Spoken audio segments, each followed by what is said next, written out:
Si tú revisas las comisiones de las Afores en los últimos 48 meses, han bajado en un porcentaje muy relevante. Esta reforma, en las condiciones políticas que se llevó, hubiera sido imposible en cualquier otro sexenio. Este presidente en particular tenía, digamos, alineados Congreso, empresarios, sindicato y el poder completo para pasar una reforma, digamos, de gran calado en el sistema pensionario. La hizo en el sentido correcto. Central FM. Equilibrio. Quiero platicar, y además le agradezco muchísimo su presencia aquí, a Jorge López Pérez, vicepresidente de pensiones de la Comisión Nacional de Capital Humano de la Coparmex a nivel nacional. Jorge, te saludo. Buenos días esta mañana, ¿cómo estás? Buenos días, Pedro. Con gusto de saludarte a ti y a todo tu auditorio. ¿Todo bien? ¿Tú qué tal? Pues nada, aquí con este tema de las Afores.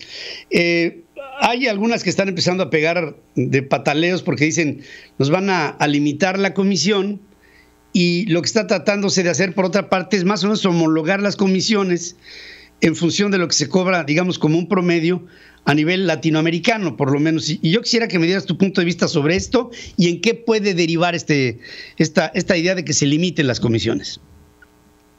Primero, si me permites el comentario, Pedro, como mexicanos tendríamos que reconocer que tenemos un sistema sólido, robusto y que ha ayudado al desarrollo económico los últimos 25 años. Y que cualquier cosa que vulnere lo que hemos construido en todos estos años, como mexicanos deberíamos de salir a defenderlo de manera importante. El segundo tema que te compartiría es, las Afores han mostrado enormes, digamos, coincidencias en ir disminuyendo las comisiones. Si tú revisas las comisiones de las Afores en los últimos 48 meses, han bajado en un porcentaje muy relevante. Entonces, el sistema no está peleado con el hecho de ir bajando comisiones de manera gradual y ordenada.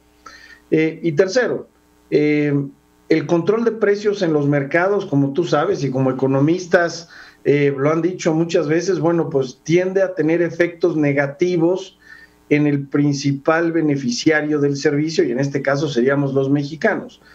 El que bajen las comisiones de las Afores es muy relevante para los mexicanos en general, pero no es tan relevante, por ejemplo, como elevar la tasa de ahorro, cosa que hicimos en la reforma pensionaria del 2019, que se aprueba para el 2020. Te voy a poner un ejemplo. El impacto de que bajen las comisiones como se está proponiendo, más o menos en la Afore promedio de 69 millones de cuentas, le da un ahorro de 14 pesos aproximadamente al mes. Pero si tú bajas el rendimiento 1.5%, es decir, las Afores han dado en promedio el 9,5%, vamos a poner que estén dando ahora el 8%. Ese 1.5% en cada una de las cuentas significa cerca de 159 pesos. Es una referencia más o menos de 11-1. Entonces, ¿qué es lo que más nos conviene a los mexicanos? Que el sistema siga funcionando como ha funcionado y que los inversionistas profesionales que están dentro de las Afores sigan teniendo todos los recursos para seguir brindando los rendimientos que nos dan a los mexicanos. El costo evidentemente hay que cuidarlo y no debe de haber abusos, pero el sistema ha ido pasando por una serie de etapas que en un inicio, digamos en los primeros 10 años de inversión tecnológica, comercial, administrativa, bueno, pues se podrían haber justificado comisiones un poco más altas. Que el regulador haya tenido que entrar, que el gobierno haya tenido que entrar a ayudar a bajar esos costos, yo creo que es positivo. Pero insisto, tiene que ser de una forma ordenada, acordada evidentemente con el gremio, y que con esto haga que los mexicanos sigamos disfrutando de los beneficios más importantes de la Afore, que si tú me permites es el rendimiento. Pues con todo ello, yo estoy viendo que a ver si estoy pensando de más, yo estoy viendo que al gobierno se le están acabando los recursos Y te transmito una inquietud que hay en la sociedad mexicana. Se están acabando los recursos, ya se acabaron los fondos de los fideicomisos, ya se acabaron los fondos del nivel presupuestario que se tenían al principio de la administración. La situación fiscal está presentando cada vez más huecos, las necesidades gubernamentales requieren cada vez más dinero y entonces llega un punto en donde dices, me estoy quedando sin recursos. Habría, y es una pregunta que yo sé que en este momento no tiene respuesta, pero digamos como tendencia, ¿tú crees que habría la tentación de esta administración de tomar las afores para su administración? No obstante, la mayoría de lo que se aplica dentro de las afores es en recursos gubernamentales. Yo te diría que es muy complicado, Pedro, porque es darse un balazo en el pie.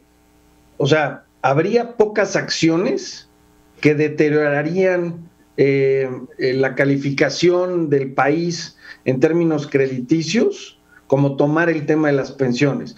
Pero déjame construir sobre esto. Lo primero es, el presidente de México promovió una reforma pensionaria que se propuso desde el sector privado, en donde pusimos al trabajador en el centro de la misma reforma para beneficiarlo, incrementando el ahorro principalmente auspiciado por las cuotas patronales.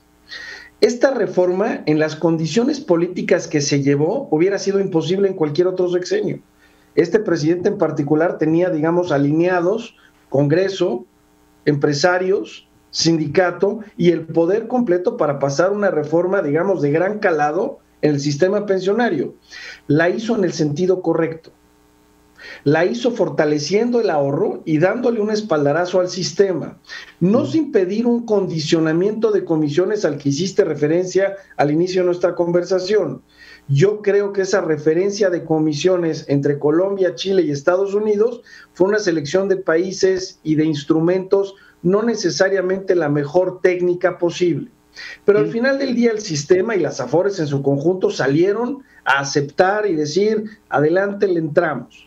Entonces, yo lo que te diría es, el presidente en esta segunda mitad de su sexenio, yo no creo que tenga tampoco la fuerza ahora para hacer una contrarreforma de su propia reforma. Entendemos que haya ido en contrarreformas de sexenios anteriores, y no soy político ni pretendo hacer un análisis político, pero el presidente no podría, yo creo, y su equipo, salir a promover una contrarreforma que ha presumido, que se ha logrado y que se había intentado en sexenios anteriores en el sistema de pensiones, bueno, el sistema de ahorro para el retiro de los mexicanos. Y por último, el análisis que tú haces de manera muy breve es sobre los recursos. La mitad de los 5 millones de pesos que tiene el sistema ya los tiene el gobierno, Pedro. Los tiene de una manera formal y de una manera que beneficia a los mexicanos a través de préstamos. Y nosotros con nuestro dinero de 69 millones de cuentas le prestamos a gobiernos municipales, estatales, federales, carreteras, presas, le prestamos al sector privado a través de corporativos, invertimos en acciones de la Bolsa Mexicana de Valores, invertimos en acciones de la bolsa fuera del país, invertimos en emprendedores, hay fondos de capital de riesgo que se han fondeado en las afores, hay una serie de cosas. Y eso explica los buenos rendimientos que tiene y claro, que hay espacio de mejora, no quiero decir. Pero al final del día, Pedro, yo creo que ir para atrás tampoco es que puedas agarrar el dinero de las afores, no es una cubeta con dinero. Es una estructura financiera muy compleja de papeles, que lo que sí es riesgoso, Pedro, y lo diría no solo de este sexenio, sino los que vienen, es el flujo futuro. Que se haga una reforma, yo creo que en este sexenio está muy complicada, pero que en sexenios posteriores se piense en que el incremento de cuotas que ya se aprobó en la reforma del 19, de repente se piensen en estructuras distintas y que no vayan completamente para allá. Yo te diría que y esta inquietud de la sociedad durante la reforma pensionaria la tuvimos y en la Coparmex estuvimos claramente trabajando para que se hiciera una reforma en el sentido que se hizo. Yo creo que ahorita ya no da, Pedro, los tiempos para esta inquietud. Pues, Jorge López Pérez, gracias por este análisis. He de decirte, es profundo, inteligente y esperamos que haya para México con una propuesta de trabajo, de ahorro consistente el que podamos tener un recurso sólido en el ahorro para poder seguir haciendo una propuesta de crecimiento para nuestro país. Como vicepresidente de pensiones de la Comisión Nacional de Capital Humano de Coparmex, te agradezco muchísimo tu presencia aquí conmigo. Me llena de entusiasmo el hablar con gente como tú. Gracias y buenos días. Me agradezco mucho, Pedro. Gracias, y yo te diría que somos todos los mexicanos los que vamos a lograr que ese sistema tenga el ahorro sólido, como dices. Te agradezco. Sí, señor. Central FM. Equilibrio.